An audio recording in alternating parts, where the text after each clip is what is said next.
তো বন্ধুরা, তোমরা সবাই কেমন আছো? আশা করি ভালো আছো, সুস্থই আছো। আমি মোটামুটি ভালোই আছি, সুস্থই রয়েছি। আমার কিছু বন্ধুর কিছু কথা আছে, অনুরোধ রয়েছে। তবে সেই অনুরোধটা না, আমি দুঃখিত, আমি রাখতে পারছি না। তাদের একটাই কথা, বক্তব্য, যে প্রতিনিয়ত যেন আমি ভিডিও দিই, ভিডিওটা স্কিপ না করি। দেখো, ভিডিও দিলে পরে আমারই ভালো, আমার চ্যানেলটা বেঁচে থাকে, আমার কিছু রেভিনিউ আসে, তোমাদের সাথে কথা বলতে ভালো লাগে এবং তোমাদের কমেন্ট পড়তে তোমার ভীষণ পরিমাণে ভালো লাগে। তোমরা ভালো কমেন্ট করো বা খারাপ কমেন্ট করো, আমি পড়তে ভীষণ ভালোবাসি। বড় বড় বাদ দিয়ে, মানে অত বড় বড় পড়ার সময় হয় না, ওগুলো বাদ দিয়ে। তো এগুলো যখন আমারই লাভ, তাহলে ভিডিওটা না দেওয়াটাই আমার ক্ষতি। তোমরা আমাকে প্রতিদিনই বলছো যে ভিডিও কিন্তু তুমি আর বন্ধ করবে না, রেগুলার দেওয়ার চেষ্টা করবে। আমি দুঃখিত যে আমি এই কথাটা দিতে পারছি না। তোমরা সবাই জানো আমি সেন্সাসের কাজে এখন নিযুক্ত রয়েছি। আমি এখন ভিডিও দিতে পারছি, তার কারণ হচ্ছে আমার হাউস কাউন্টিং হয়ে গেছে। আর ডোর টু ডোর গিয়ে যে মার্কিং করা এবং এই যে ইয়েগুলো করা, মানে জনগণনা যেগুলো করায়, আপাতত জাতি গণনা হচ্ছে, সেগুলো আমার এই 17 তারিখ সম্ভবত সোমবার থেকে শুরু হবে। এবং সোমবার থেকে যখন শুরু হবে, আমি জানি না আমি এতগুলো বাড়ি কভার করে এসে তারপরে আমি তোমাদেরকে ভিডিও দেওয়ার মতন পরিস্থিতিতে থাকবো কি না আমি জানি না। তবে আমি আপ্রাণ চেষ্টা করব, শরীর যতই অসুস্থ থাক, একটা করে ভিডিও তোমাদের জন্য দেওয়া। কিন্তু আমি কথা দিতে পারছি না, আমি দুঃখিত। কেন, আমার ওই জগৎটা না প্রচুর বড় একটা কর্মজগৎ, ওখানে বিশাল কাজের চাপ, বিশাল দায়িত্ব নিয়ে বসে রয়েছি। সেই কারণেই বললাম, এই কথাটা রাখতে পারছি না। আমি চেষ্টা করব প্রতিদিন ভিডিও দেওয়ার। এক নম্বর কথা।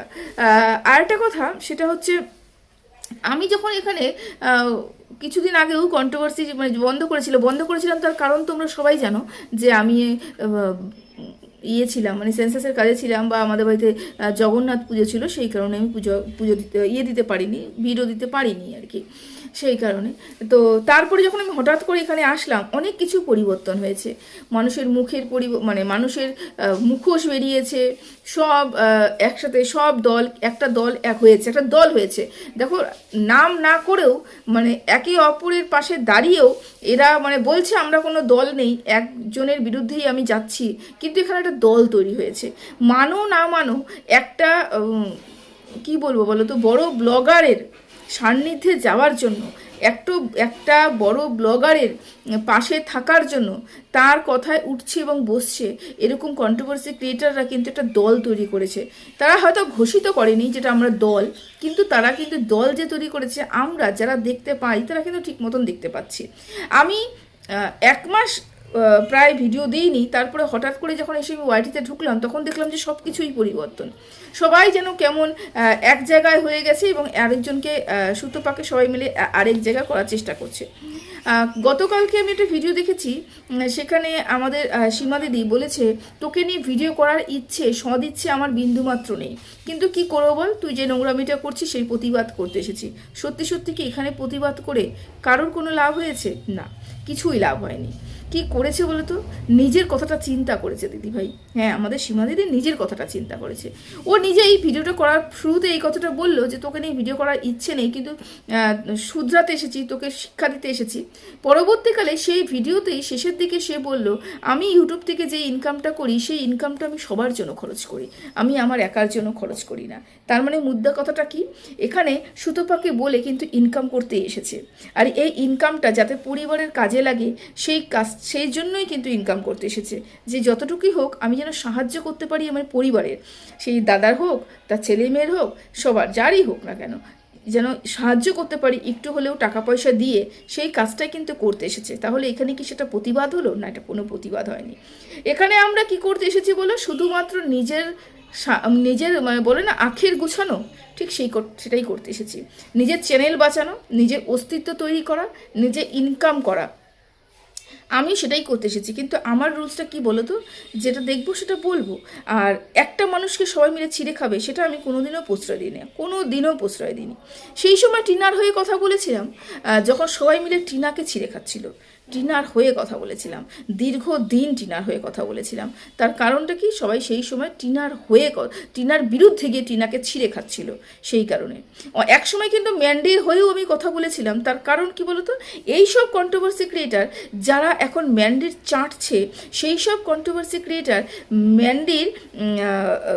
ম্যান্ডিকে নিয়ে নোংরা কথা বলতো, পুরনো কথা টেনে নিয়ে এসে কথা বলতো এবং মনে করিয়ে দিত ম্যান্ডি কী কী করেছে। তার কারণ তখন ম্যান্ডির সাথে সুতপা ছিল বলে, সেই কারণে সেই সময়ও কিন্তু আমি ম্যান্ডির হয়ে কথা বলেছি। কারণ আমি দেখেছি সেই সময় ম্যান্ডিকে সবাই মিলে অ্যাটাক করছে, আমি ম্যান্ডির হয়ে কথা বলেছি। আমি কোনোদিনও চাইনি যে কোনো একটা মহিলাকে সবাই মিলে অ্যাটাক করুক। দোষ প্রত্যেকের রয়েছে, একার সুতোপারও দোষ নেই, একার ম্যান্ডিরও দোষ নেই। তাহলে কেন সবাই মিলে একটা মানুষকেই ছিঁড়ে খাবে? এখানেই আমার বক্তব্যটা। আর এখন তো সুতোপার হয়ে কথা বলছি। এবার তোমরা যদি বলো, তুমি তো বলো নিরপেক্ষ ভিডিও করো। যখন আমার ভিডিও থেকে যখন তোমাদের মনে হবে যে না, এই ভিডিওটা আমি নিরপেক্ষ ভিডিও করেছি, তখন তুমি বলতে পারবে যে এটা নিরপেক্ষ ভিডিও করেছি। আর তোমাদের যদি মনে হয় যে আমি একপক্ষ হয়ে কথা বলছি, সেটা তোমাদের দৃষ্টিভঙ্গি, আমার কিছুই করার নেই। বুঝতে পেরেছো? আমার কিছুই করার নেই। আমি যতই নিরপেক্ষ ভিডিও করি বা আমি যতই সবাইকে বোঝানোর চেষ্টা করি, এখানে মানুষ দৃঢ় মস্তিষ্কে বসে রয়েছে যে আমি বুঝবো না, সুতপার সম্বন্ধে আমি ভালো শুনবো না, আমি ওকে নিয়ে নেগেটিভ কথাই শুনতে চাই, ওকে নিয়ে নেগেটিভ কথাই বলবে তুমি, এবং আমি সেটাই শুনতে চাই, যেটা আমার দ্বারা হবে না। বুঝতে পেরেছো? যেদিন তোমাদের মন এবং মানসিকতা সুস্থ হবে, সেদিন না হলে আমার ভিডিওটা তোমাদের নিরপেক্ষ বলে মনে হবে। আপাতত থাক না একপক্ষ হয়ে তোমাদের কথা হিসাবে, ঠিক আছে? তো চলো, গতকালকে সুতপা একটা কথা বলেছিল যে কেবিন নিয়েছে, কেবিন। তো এই কেবিনটা শুধুমাত্র কন্টেন্টের জন্যই নেওয়া হয়েছে। এই পরিপ্রেক্ষিতে অনেক ভিডিও নেমেছে এবং ভিডিও নেওয়াটাই বড্ড স্বাভাবিক। কেন, সুতপা কন্টেন্ট দিচ্ছে, এরা কন্টেন্ট পাচ্ছে। সুতপা একটা কথা বলছে এবং এরা সেই কথাটাকে নিয়ে কথাটাকে কেন্দ্রবিন্দু করে 4-5 থেকে 4 রকম 5 রকম করে কিন্তু ভিডিও নামছে। তাহলে তার যার বাচনভঙ্গি যেরকম, যে যেরকম করে চিন্তা করতে পারে, যে যত বেশি ভাব সম্প্রসারণ করতে পারে, তত সুন্দর শেষে ভিডিও নামাতে পারে, সেরকমই নামানো হচ্ছে। কিন্তু কেন্দ্রবিন্দু কিন্তু ওই একটাই। তো গতকালকে কয়েকটা ভিডিও দেখেছি, একটাই কেন্দ্রবিন্দু, সেটা হচ্ছে কেবিন হচ্ছে শুধুমাত্র কন্টেন্টের জন্য। কেউ বলছে তোর মাথা মোটা, কেউ বলছে কি হিংসা পেটে ভরা, কি নেগেটিভিটি পেটে ভরা, সেই জন্য তুই বলছিস কেবিন নিয়েছে। কেবিন তো আমরা তো ব্লগ করতাম না, বা আমরা ব্লগ করিনি সেই সময়, ব্লগ আমাদের ওয়াইটি ছিল না, সেই কারণে তখন তো আমি কেবিন নিয়েছিলাম। তাহলে কি ব্লগ করার জন্য কেবিন নিয়েছিলাম? এটা বোকামি কথা। দেখো, এখানে কিছু কথা আমার রয়েছে। 1 নম্বর কথা, সেটা হচ্ছে আমি যখন 2013 সালে আমার মেয়ে জন্ম হয়, তখন কিন্তু কেবিনে ছিলাম। তখন কি ওয়াইটি ছিল? না, ওয়াইটি ছিল না, তখন ওয়াইটি ছিল না। এবং 2020 সালে যখন ছেলে জন্ম হয়, তখনও কেবিনে ছিলাম। তখন ওয়াইটি ছিল, তখন আমি ওয়াইটিতে অ্যাক্টিভ ছিলাম না। আমি 2021 সালে ওয়াইটিতে এসেছি। তাহলে সেই সময় আমার কেবিন নেওয়া মানে কিন্তু আমার ওয়াইটিতে একদমই ওয়াইটির দেখাতে হবে নিজেকে বা ব্লগ করতে হবে, এরকম কোনো মন মানসিকতা সেই সময় মানুষের ছিল না। কেন, সেই সময় ওয়াইটিটাই ছিল না। সেই সময় হয়তো ওয়াইটি থাকলেও আমরা সেই সম্বন্ধে জানতাম না, আমরা সোশ্যাল মিডিয়াতে অ্যাক্টিভ ছিলাম না, তাই তো? কিন্তু এখন বলি মারিয়ার কথা। এই যে কেবিনটা নিয়েছে, সেটা সম্পূর্ণ যে ব্লগিংয়ের জন্য নিয়েছে, এটা কিন্তু মারিয়ার ভিডিওতেই ধরা পড়েছে, ভালো মতন ধরা পড়েছে। কিভাবে ধরা পড়েছে দেখো। তোমরা বলছো যদি ইয়েতে থাকতো, জেনারেলে থাকতো, তাহলে আরও ভালো ভিডিও হতো। ভুল কথা। যদি জেনারেলে থাকতো, তাহলে তোমাদের বক্তব্য হিসাবে জেনারেলে থাকলে পরে নাকি ভালো ভিডিও হতো। তার কারণ বাচ্চাকে, অন্যের বাচ্চাকেও দেখাতে পারতো, অন্য মাদেরও দেখাতে পারতো, আরও অনেক কিছু দেখাতে পারতো। কেবিনে থাকলে সেটা সম্ভব নয়। এখানে বলি, সব হসপিটালে, সব প্রাইভেট নার্সিংহোমে কিন্তু ক্যামেরা অ্যালাউ থাকে না। এখানে যখন কেবিনেও রয়েছে, কেবিনেও কিন্তু আমি পম্পমের মুখে শুনতে পেরেছি যে অমুকের কিন্তু আমাদের ভিডিও করা নিয়ে আপত্তি রয়েছে। নিজস্ব কেবিনে শুধুমাত্র নিজের স্ত্রীর এবং বাচ্চার ভিডিও করছে, সেখানেও কিন্তু আপত্তি জানাচ্ছে কিছু মানুষ। বুঝতে পেরেছো? যখন সেটা জেনারেলে চলে যেত তখন কিন্তু সেই ব্যাপারটা আরও দৃঢ় হতো, বা বলতে পারো আরও বেশি করে ফুটে উঠতো আমাদের পমপমে ভিডিওতে। প্রথমত কথা, আমি আমার পার্সোনাল জিনিস কিন্তু আমি ভিডিও করতেই পারি, আমি অন্যের পার্সোনাল জিনিস কিন্তু ভিডিও করতে পারি না, সেটা আমার অধিকারের বাইরে। যখন জেনারেলে থাকতো তখন আরও 5টা 7টা মা, বা জেনারেলে থাকলে তো আরও অনেক কটা মাই থাকতো, প্রথম দিন দেখেছিলাম অনেক কটা কিন্তু মা ছিল। মারা যখন প্রসব দেয়, সেটা হচ্ছে নর্মাল হোক বা সি সেকশন হোক, যেভাবে হোক প্রসব যখন হয়, তখন মাদের কিন্তু দিক বিদিক জ্ঞান থাকে না, বুঝতে পেরেছো? মাদেরকে সবসময় কিন্তু ঢেকে রাখতে হয়, কিন্তু আমরা যখন মা হয়েছি তখন আমাদের দিক বিদিক জ্ঞান ছিল না, আমাদেরকে কিন্তু সেরকম করে রাখা হয়েছিল। কখন ক্যামেরার মধ্যে কি বন্দি হয়ে যাবে সেটা কিন্তু আমরা জানি না, সেটা ক্যামেরা বন্দি করার অধিকারটা কিন্তু পমপমে নেই। পমপম এই কাজটা করতে পারে না, এবং এটা আইন বিরোধী কাজ। কারোর পারমিশন নিয়ে তুমি করতে পারো, কিন্তু তুমি জনগণের পারমিশন ছাড়া তুমি একটা সেন্সিটিভ বিষয় নিয়ে কারোর বাচ্চার মুখ তুমি তোমার ক্যামেরার মধ্যে তুলে ধরবে, কারুর সেই অবস্থায় প্রসব হচ্ছে, নর্মাল ডেলিভারি হচ্ছে, সেই অবস্থা ওখানেই হবে। নর্মাল ডেলিভারি হলে তো ওই বেডের মধ্যেই হবে, সেই জায়গাটা তুমি বিভৎস একটা অবস্থা, সেই সময় তুমি ক্যামেরা অন করতে পারবে না। অনেক সমস্যা ছিল বাইরে নার্স ছিল, ডাক্তার আসতো, অনেক সমস্যা, তারা ক্যামেরা ফ্রেন্ডলি নয়, সেখানে সব সময় জেনারেলে সব সময় কেউ না কেউ যাতায়াত করছে, বাড়ির লোক, বাইরের লোক, বাচ্চা, অনেক সমস্যা, ওখানে অনেক লোকের সমাগম, সেখানে ক্যামেরা অন করা যেত না। একমাত্র ভালো ব্লগিং করার জন্য, শুধুমাত্র নিজের ব্লগিংটা যাতে ভালো হয়, এবং আমার কাছে যারা যারা দেখা করতে আসবে তাদেরকে নিয়েও যাতে আমি ভালো ভিডিও করতে পারি, তার জন্যই কেবিন বুক করা হয়েছে।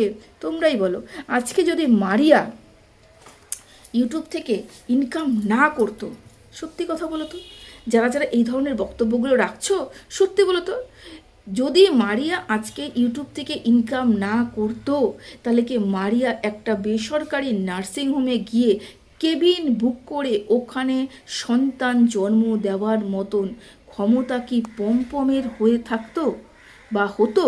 বা আশা করো যে এরকম পরবর্তীকালে হবে? কোনোদিনও নয়। আজকে মারিয়ার ব্লগিংয়ের জন্যই কিন্তু মারিয়া আজকে নিজের বাচ্চা যখন প্রসব করছে, সেটা একটা কেবিনে দাঁড়িয়ে, একটা নার্সিংহোমে দাঁড়িয়ে, এত ভালো একটা ডাক্তার দেখিয়ে এবং এত খরচ করে কিন্তু করতে পারছে, শুধুমাত্র মারিয়া ইনকাম করছে বলে। এবং এই ইনকামটাকে অব্যাহত রাখার জন্যই কিন্তু মারিয়া কেবিন বুক করেছে। এটা চির সত্যি কথা। সত্যি শুনতে সবসময় তেতো লাগে। হ্যাঁ, সত্যি শোনার মতন ক্ষমতা সবার হয়ে থাকে না। কালকে যখনই কেবিনের কথা বলা হলো, তখন এটা নিয়ে অনেক ভিডিও করলো, এবং অনেক নেগেটিভ মানুষ তো নেগেটিভ ভিডিওই করবে, সুতোপার বিরুদ্ধে যখন ভিডিও করবে, নেগেটিভ ভিডিও করবে, তখন বলে তোর মধ্যে কত নেগেটিভিটি কাজ করে, তোর মধ্যে কত নেগেটিভিটি কাজ করে, এই কথাটা বললো। সত্যি কথা বলো তো, এটা কি কোনো নেগেটিভিটি কথা? এটা তো সত্যি কথা, এবং এটা ভালো কথা যে কেবিনটা বুক করা হয়েছে শুধুমাত্র ব্লগিংটা যাতে ভালো মতন আর কন্টিনিউ করতে পারে সেই জন্য। এবং এটা করেছে যে এটা ভালো করেছে মারিয়া, যেটা কাজটা করেছে মারিয়া ভালো কাজ করেছে। কারণ কেন ও ইনকাম করবে না? ওর ইনকাম দিয়েই ওর সংসারটা চলে। পমপম এখনো পর্যন্ত সেই পরিমাণে দাঁড়িয়ে উঠতে পারেনি, ঠিক আছে? আচ্ছা, এবার থাকলো গিফটের কথা। হ্যাঁ, এখানে গিফটের কথা উঠে আসছে যে পমপমের মা যাও দিয়েছে, কেন মারিয়ার মা কিন্তু কিছুই দেয়নি। দেখো, প্রথমত কথা, একটা কালচারের ব্যাপার রয়েছে। মারিয়া একটা অন্য কাস্টের, মারিয়ার বাবা মাও কিন্তু একটা অন্য কাস্টের, ঠিক আছে? ওদের মধ্যে হয়তো সেই পরম্পরাটা নেই, বা সেই ধরনের সামাজিক বোধ বুদ্ধিটা একটু কম রয়েছে, যে আমি যাব প্রথম সন্তান দেখবো, তার মুখ দেখলে পরে আমি এটা দেবো, এই মানসিকতা কিন্তু তাদের মধ্যে নেই। তো সেটাকে নিয়ে আমার মনে হয় না এত বেশি বলার কোনো প্রয়োজন রয়েছে। যখন দেবে, কিন্তু পমপমের মা যেটা পমপমের রূপোর জিনিস দিয়েছে, সেখানে সোনার জিনিসটা দিতেই পারতো। এই যে বলছো না পমপমের মার বাবা সেরকম আর্থিক ক্ষমতা নেই, কিন্তু শুনেছি তো প্রচুর জমি রয়েছে, সেগুলোকেও নাকি খাটায়, প্রচুর ধান উগায়, করে রোপণ করে, সেখানে হয়। শুনেছি তো, যাদের এত জমি রয়েছে তাদের সামান্য একটুখানি শোনা। দেখো রূপোরও কিন্তু খুব একটা কম দাম তা নয়, কিন্তু রূপো যেটা দিয়েছে সেখানে যদি আরও 1,000-2,4 টাকা মেলাতো, আমার মনে হয় সেখানে ছোট্ট একটা সোনা জিনিস আসতেই পারতো। আচ্ছা বাদ দিলাম সেটা কথা, মন মানসিকতার ব্যাপার, এবং তাদের মধ্যে যে একটা মিল নেই, এবং মারিয়া এবং তার শ্বশুর শাশুড়ির মধ্যে যদি সেই সৎ একটা সম্পর্ক যেটা নেই, সেটা মারিয়ার মুখ দেখেই আমরা যারা বোঝার আমরা কিন্তু বুঝতে পেরেছি। আচ্ছা, এখানে মারিয়াকে নিয়ে কথা বলার দরুন আমার একটা কথা খুব বেশি মনে পড়লো। চ্যানেলটা হচ্ছে আমার, তাই তো? চ্যানেলটা যখন আমি খুলেছি, আমি আমার পরিবার বাদ দিয়ে আমি নিশ্চয়ই সোশ্যাল মিডিয়াতে এসে কাউকে জিজ্ঞাসা করিনি আমি কি চ্যানেলটা খুলবো, আমি কি চ্যানেলটা খুলবো, আমি কি চ্যানেলে কিছু বলতে পারি, আমি কি তোমার পারমিশন প্রয়োজন আছে, আমি কি এটা কথা বলতে পারি, এটা কি কেউ আমরা করেছি, আমরা কেউ কি করেছি, আমরা কিন্তু কেউ করিনি।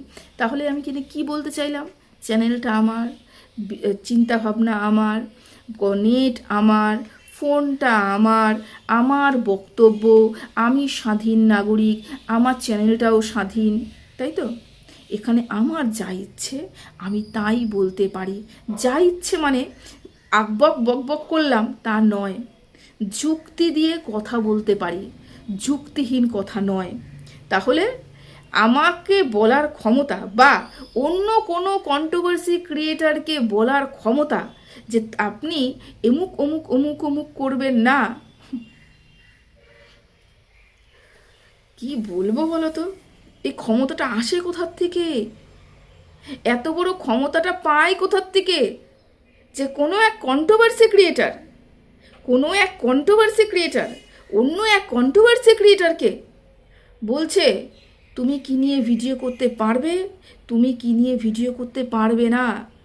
এটা কি হয় বলতো, হাপ্তা উঠায় না, দাদাগিরি করে না, হাপ্তা উঠায় যে হাপ্তা দিতে হবে, নাহলে তুমি এখানে বসতে পারবে না, নাহলে তুমি ব্যবসা করতে পারবে না, ঠিক ওই টাইপের ব্যাপারটা হয়েছে। হাসিও পায়, যাই বাদ দিলাম। এখানে মারিয়াটা ভিডিও ছেড়েছে, আমাদের যদি মনে হয় ওটাকে দেখে আমরা কন্টেন্ট করতে পারবো, আমরা কন্টেন্ট করব, এটা আমাদের ব্যক্তিগত ব্যাপার। এবং বুদ্ধি খাটিয়ে সুন্দর করে যদি আমাদের মধ্যে আমার নিজস্বতা কাজ করে সেই কন্টেন্টের মধ্যে, তাহলে এটা আমার সক্ষমতা। এবং ভিডিও দেখে কন্টেন্ট দেওয়ার পরেও সেই কন্টেন্টকে নিয়ে আলোচনা না করা বা সেই কন্টেন্টকে না বুঝে বেরিয়ে যাওয়া তোমাদের অক্ষমতা। বুঝতে পেরেছো? বাদ দিলাম সেটা। আচ্ছা যাই হোক, আরেকটা কথা বলি, সেটা হচ্ছে শাড়ির ব্যবসা। যেহেতু কারদানা শাড়ি করেছে, আমাদের হচ্ছে ম্যান্ডি করেছে কারদানা শাড়ি, সেই কারদানা যেহেতু সুতপা উঠিয়ে নিয়ে এসছে, তাহলে কতটা নেগেটিভিটি সুতপার মধ্যে ভরে গেছে।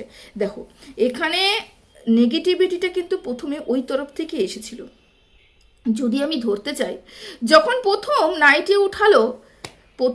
নাইটিটা সুতপা ওঠালো, তখন কিন্তু আমাদের মানে সোশ্যাল মিডিয়াতে নাইটি বিক্রি করবে এই পরিকল্পনা কিন্তু সুতপা করেনি। সুতপা ভেবেছিল বাড়ির দোকানের সামনে ঝোলাবো, সেই কারণেই আমি এই নাইটিটা তুলবো, তাই তো? কিন্তু যখন নাইটি তোলা হলো এবং সেই নাইটি তোলার দরুন আজকে কি পর্যায়ে এই সম্পর্কটা এসে দাঁড়ালো, মানে শুধুমাত্র ইনসিকিউরিটি, ব্যবসার জন্য আমার ব্যবসা আমি করছি, আমার ব্যবসা অন্য কেউ করতে পারবে না, আমি যে ব্যবসাটা করছি আমার আশেপাশের লোকও এই ব্যবসাটা করতে পারবে না, আমার ব্যবসা যদি ও খেয়ে ফেলে, আমার ব্যবসা যদি নষ্ট করে ফেলে, শুধুমাত্র ইনসিকিউরিটির বশত সুতপার সাথে কি করা হলো আমরা মোটামুটি সবাই দেখে নিয়েছি, যারা দেখতে জানি। বসেছি, 3বার ফোন আসলো, ভিডিওটা বারবার করে কাট করতে হচ্ছে। সমস্যা হচ্ছে কারণ কাজের চাপ রয়েছে, প্রচুর কাজের চাপ রয়েছে।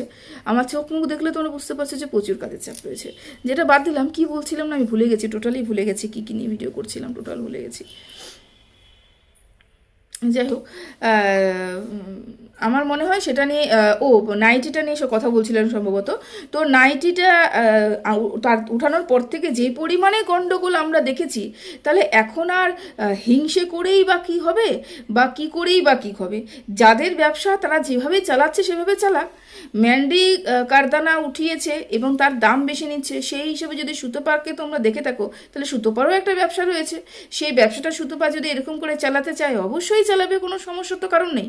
সবারই নিজের ব্যবসার জন্য যা যা ভালো মন্দ করার দরকার, এটাই তো ব্যবসা, যে একজন বেশি নেবে একজন কম নেবে, ওর দেখে আরেকজন, সে যে বেশি নিয়েছিল সে আরেকটু কমাবে, লাভবান কী হবে? দর্শকরাই লাভবান হবে। ঠিক আছে, এটা ভুল ধারণা যে দাম কম বলেই শাড়ির কোয়ালিটিটা খারাপ। তোমরা কিন্তু বারবার করে বলছো যে সুতপা যে দামে শাড়িটা দিচ্ছে ওর ভালো নয়, ম্যান্ডি যে শাড়িটা দিচ্ছে সেটা ভালো, মানে লেভেলের চাটছো, লেভেল, মানে কত লেভেলের চাটলে পরে এই ধরনের বক্তব্য আসে, এটা তোমাদের মাথায় আসছে না।